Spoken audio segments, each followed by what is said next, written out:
sa déclaration. Et je donne maintenant la parole à son Excellence Albert Del Rosario, le secrétaire pour les affaires étrangères des Philippines.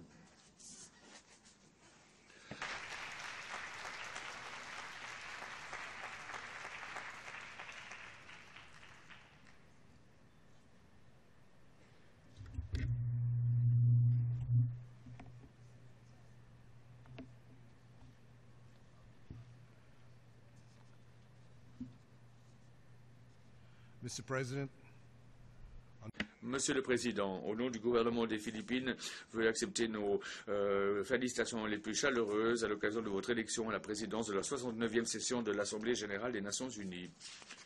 Je peux vous assurer de l'appui plein et entier des Philippines, alors que vous serez un motif d'inspiration et pour ce qui est de la tâche si importante de continuer le programme transformateur et un agenda de développement inclusif pour l'après 2015. En choisissant le thème pour votre présidence, vous avez placé le peuple au centre de ce développement. Ce programme de développement axé sur les personnes est au cœur du contrat social avec le peuple des Philippines du président Benigno Aquino III. Ce qui est en conformité avec à la fois le contrat social du président et le programme de développement pour l'après 2015 de l'ONU, permettez-moi de présenter les questions suivantes. Les progrès sur les objectifs de développement du millénaire, changement climatique et réduction des risques des catastrophes et leur gestion, le soi-disant État islamique d'Irak et de Syrie et l'épidémie d'Ebola, la paix, la sécurité, l'état de droit, le désarmement, le maintien de la paix, les migrations, la protection des femmes et des enfants et l'appel pour la réforme des Nations unies. Il y a 14 ans, une vision partagée d'une vie sûre et décente pour tous nos peuples nous a motivés à adopter les objectifs du millénaire pour le développement. Nous nous sommes tous engagés à lancer une mission pour lutter contre la pauvreté et la maladie, permettre aux enfants en âge de scolarité d'avoir accès à l'éducation primaire, d'améliorer l'égalité entre les sexes, de fournir des soins aux mères et aux enfants, de fournir à nos communautés de l'eau potable et sûre, protéger notre environnement contre des dégradations supplémentaires pour mobiliser les partenariats internationaux et des ressources pour aider ceux dans le besoin. Aujourd'hui, sur la base du dernier rapport sur les objectifs du millénaire pour le développement, nos efforts collectifs ont permis de réduire le nombre de personnes vivant en pauvreté extrême de moitié. Cela a permis de fournir à plus de 2 milliards de personnes une eau potable et des succès dans la lutte contre le paludisme et la tuberculose. Mais alors qu'il ne reste plus qu'une année, puisqu'il ne reste plus qu'une année, il reste encore beaucoup à faire. Aux Philippines, on peut constater que nous avons fait des progrès considérables dans le domaine de l'élimination de la pauvreté extrême pour les enfants âgés de moins de 5 ans, dans la lutte contre le paludisme et la tuberculose, dans l'accès à l'eau potable et l'égalité entre les sexes. Comme de nombreux autres pays en développement, néanmoins, nous continuons à être confrontés à des défis dans d'autres domaines.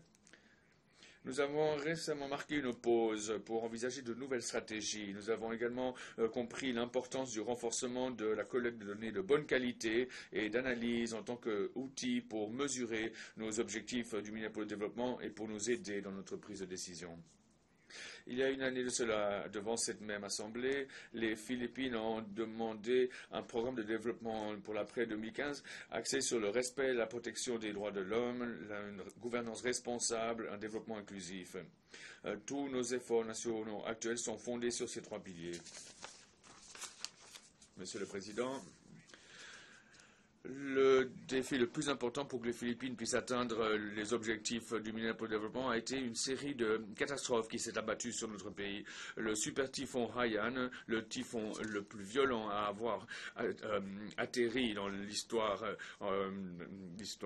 a eu un impact significatif sur les progrès modestes que nous avions réalisés pour ce qui est des objectifs du millénaire pour le développement. Ceci et des catastrophes dans d'autres régions du monde nous rappellent l'urgence à aborder le problème du changement climatique. Il y a 2 mois, nous avons achevé un plan de relèvement et de réhabilitation global pour les zones touchées par Haiyan. Ce plan exige un nombre de ressources et d'efforts importants, mais les Philippines et ses partenaires internationaux sont déterminés à voir ce plan massif de reconstruction et de réhabilitation s'achever totalement.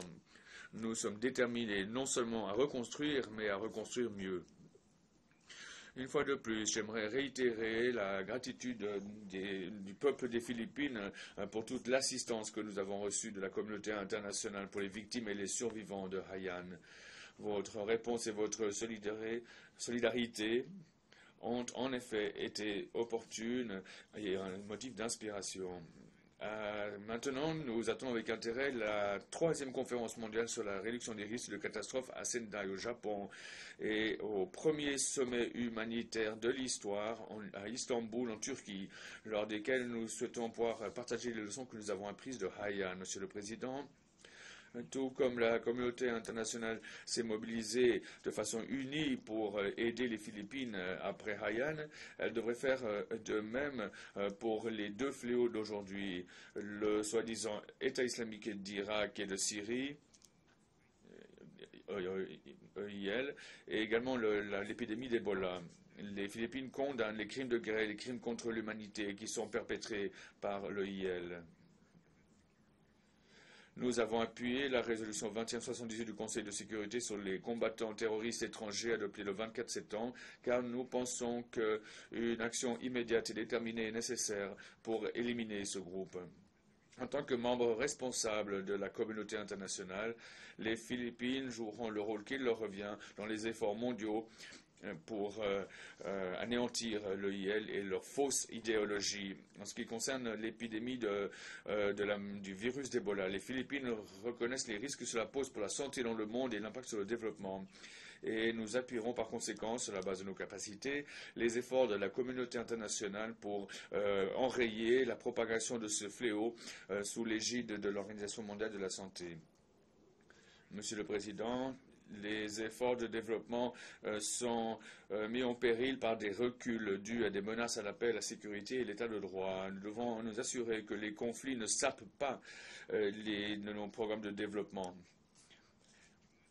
Nous devons nous consacrer à nouveau aux principes consacrés dans la Charte des Nations Unies, les conventions internationales pertinentes et les accords visant à résoudre tous les conflits de façon pacifique et en conformité avec l'état de droit. À cet égard, j'ai le plaisir de partager l'expérience des Philippines pour bâtir la paix dans les Philippines du Sud. Avec la signature de l'accord global sur le Bangsamoro Moro, nous sommes optimistes que les dividendes de la paix sous la forme d'investissement, d'emploi, de possibilités économiques, d'accès aux services fondamentaux et les infrastructures pourront enfin profiter à nos frères et sœurs musulmans.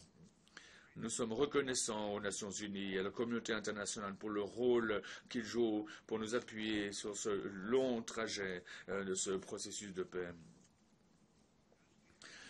Alors que nous nous félicitons de ces réalisations de paix chez nous, nous faisons face à la réalité de tendances exacerbées dans nos mers régionales. Une fois de plus, les Philippines ont eu recours à l'état de droit pour essayer de résoudre ces tensions. Les Philippines pensent que l'instrument principal pour résoudre les différends maritimes est la Convention sur le droit de la mer des Nations Unies de 1982, l'UNCLOS. Nous avons invité un État parti à régler nos différends maritimes pacifiquement grâce à la Convention, y compris ses dispositions sur le règlement des différends et en particulier pour l'arbitrage au titre de l'annexe 7 de cette Convention. Néanmoins, cet État parti a refusé de se joindre à nous et a continué à s'embarquer sur une expansion qui viole les droits légitimes des Philippines et d'autres pays du littoral au titre de la UNCLOS. Plutôt que de résoudre pacifiquement les différends maritimes dans le cadre de l'UNCLOS, cet État s'est lancé dans des activités dangereuses en vue d'imposer des changements unilatéraux dans le statu quo maritime de la mer de Chine du Sud. Ces activités unilatérales ont provoqué une escalade des tensions et ont menacé la paix et la stabilité de la mer de Chine du Sud. En 2012, après avoir occupé par la force les minuscules rochers des hauts fonds de Scarborough, à l'intérieur des 125 000 marins l'île de Luzon des Philippines, l'État subventionné a refusé de respecter un accord mutuel pour provoquer une désescalade des tensions et n'a pas retiré ses vaisseaux de ces rochers. Plus tôt cette année, cet État a imposé un moratoire unilatéral sur la pêche dans certaines zones de la mer de Chine du Sud, qui enfreint les droits souverains et légitimes des Philippines et d'autres États côtiers dans leurs zones économiques exclusives. Au cours de ces 2 dernières années, cet État a entrepris des activités de prise artificielle de terre sur la mer Massive, dans le récif de Johnson, le récif de Mankenan, le récif de Hugh, de Carteron et de Gaven. Ces activités unilatérales, parmi d'autres, font partie d'un schéma visant à imposer des changements dans le statut maritime en vue de faire progresser la soi-disant Nine Dash Line Position. Une étendue importante de souveraineté qui n'est pas remise en question sur presque l'ensemble de la mer de Chine du Sud, ce qui est en contravention à la fois avec la déclaration de la Chine, déclaration Chine-ASEAN de 2002 et la conduite des parties dans la mer de la Chine du Sud et la Convention sur le droit de la mer. Les Philippines appuient l'appel du secrétaire général aux États parties à définir clairement les limites de leurs zones maritimes respectives pour que les parties aient de plus grande certitude. Monsieur le Président, la Convention sur le droit de la mer nous donne un mécanisme viable pour résoudre les conflits, notamment l'arbitrage. L'arbitrage est une solution durable, amicale et ouverte au règlement pacifique des différends maritimes. L'arbitrage, en définissant des droits maritimes, a pour but de profiter à tous. Et par conséquent, les Philippines sont plus déterminées que jamais de rechercher tous les moyens possibles au titre du droit international pour éviter une escalade de conflits et pour éviter que cela ne sape la paix, la sécurité et la stabilité régionale. Lors de la 47e réunion des ministres des Affaires étrangères d'ASEAN à Nai Pita au Myanmar, les Philippines ont proposé un triple plan d'action, ou TAP, pour réduire les tensions. Notre triple plan d'action contient des approches finales, immédiates et intermédiaires pour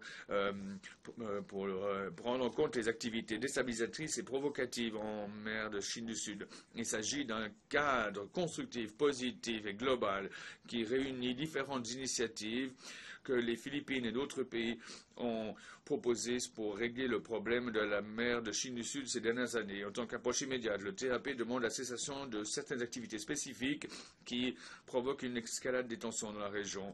Conformément au paragraphe 5 de la déclaration sur la conduite des parties en mer de Chine du Sud, ASEAN-Chine de 2002, le paragraphe 5 demande tout d'abord la retenue de ne pas coloniser des structures inhabitées, y compris des prises artificielles de terre sur la mer Massive, et la gestion des différends de façon constructive.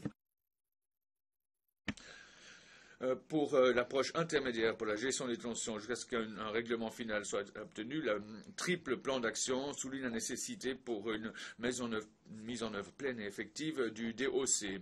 Et en tant qu'approche finale, le triple plan d'action souligne la nécessité pour un mécanisme de règlement des différends pour parvenir à un règlement durable et final aux différends axés sur le droit international. Les Philippines essayer de faire avancer un tel règlement grâce à l'arbitrage. Je pense qu'une décision d'arbitrage permettra de préciser les droits maritimes et ouvrira la voie pour le plein règlement des différends maritimes en mer de Chine du Sud. Ces approches, au titre du triple plan d'action, peuvent avancer simultanément et elles ne portent pas préjudice aux prétentions territoriales. Nous enjoignons tout le monde à être unis pour relever ce défi, pour régler ces questions conformément à l'état de droit. Monsieur le Président, les Philippines sont gravement préoccupées par la menace des armes de destruction massive du Moyen-Orient jusqu'à la péninsule de Corée. Les Philippines sont restées fermes dans leur position sur l'élimination complète et totale des armes chimiques, biologiques et nucléaires. Les Philippines sont intimement convaincues que la conférence sur l'établissement d'une zone exempte d'armes nucléaires et de toute autre arme de destruction massive au Moyen-Orient devrait être convoquée dès que possible. Les pourparlers à 6 parties pour la péninsule de Corée devraient recommencer. Nous avons besoin d'un bon résultat pour la conférence d'examen du traité sur la non-prolifération nucléaire de 2015 pour garantir la crédibilité du traité. Les Philippines appuient fermement les discussions discussions en cours sur les conséquences humanitaires des armes nucléaires qui prend de l'ampleur à l'intérieur et à l'extérieur de l'ONU. Nous allons continuer à apporter notre voix aux appels pour le désarmement nucléaire tant que nous n'aurons pas atteint cet objectif d'un monde sans armes nucléaires.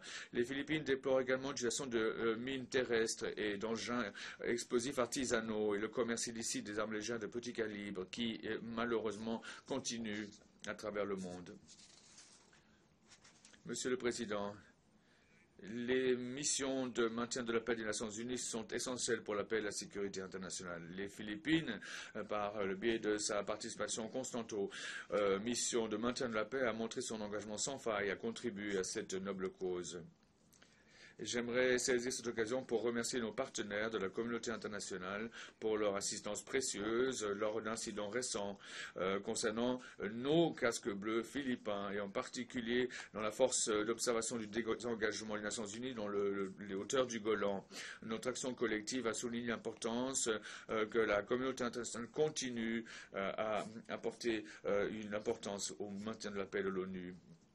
Face à un grave danger, les casques bleus philippins ont bravement aidé à sauvegarder la paix mondiale. Ils ont servi avec honneur, distinction et professionnalisme pour la mise en œuvre des mandats de maintien de la paix.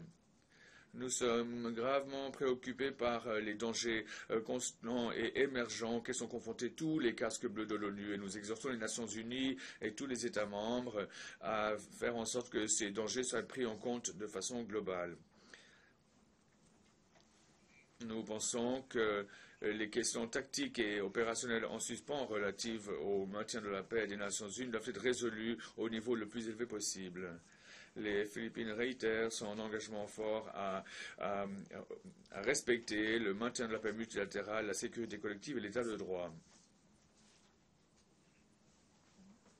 Monsieur le Président, lorsque nous parlons de développement inclusif, nous devons prendre pleinement en compte les contributions précieuses que les travailleurs migrants apportent au développement et au progrès dans le monde. Leur bien-être est une responsabilité partagée et l'engagement de la communauté à promouvoir des sociétés inclusives. Ces migrants sont particulièrement vulnérables en temps de conflit et ne devraient pas être oubliés. Ils méritent l'appui total et la coopération de la communauté internationale pour garantir leur sûreté, leur sécurité et leur bien-être. Pour une tâche aussi importante, tous les pays, qu'ils soient des pays récepteurs de transit ou des pays d'origine, doivent être pleinement impliqués. Nous sommes également alarmés par le fait que des migrants, en particulier des femmes et des enfants, continuent à être les victimes de traite. Les efforts nationaux et internationaux pour éviter la traite, pour poursuivre les auteurs de la traite et pour aider à la relèvement et la réhabilitation des victimes doivent être renforcés. Dans une perspective plus large, nous devrions pleinement respecter les droits des migrants en leur accordant un traitement égal dans tous les pays.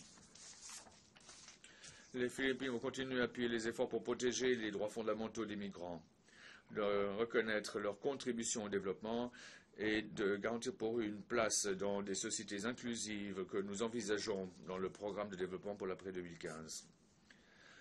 Monsieur le Président, alors que nous discutons et nous négocions les meilleurs moyens de mettre en œuvre le programme de développement pour l'après 2015, nous devrions prendre des mesures concrètes sur les réformes proposées de l'ONU qui ont fait l'objet d'années de discussions et de dialogues.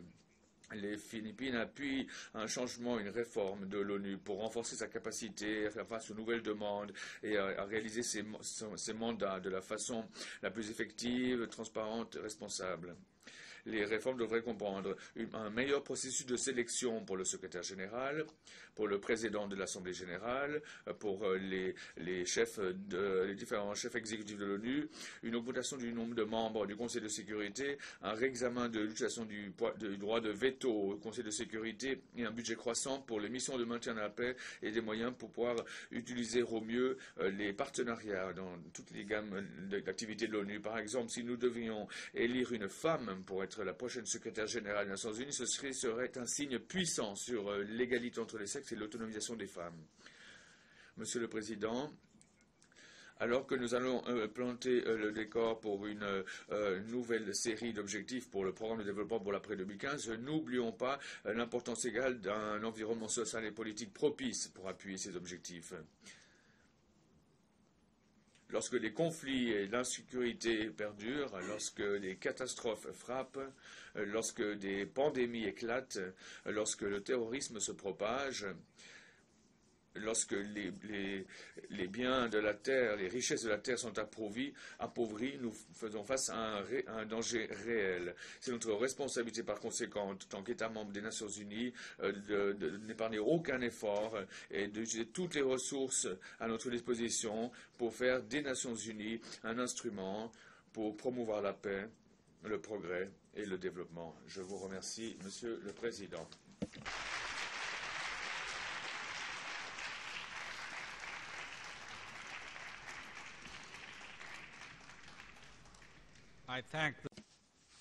Je remercie le secrétaire aux Affaires étrangères des Philippines pour sa